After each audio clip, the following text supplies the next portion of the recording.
Hey guys, and welcome back to this channel. In this video I'll be showing you guys how you can use the prompter feature to help with your video presentations on CapCut.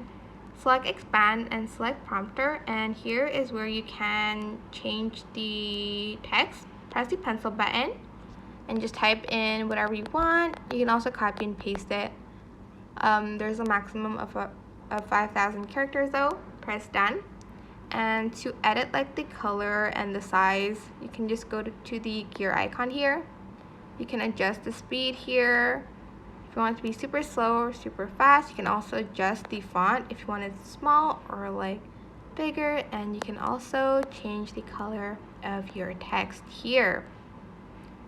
And that is it. Just press the record button. I hope this tutorial was helpful for you guys. Don't forget to like, comment, share, and also subscribe to this channel if you haven't done that already.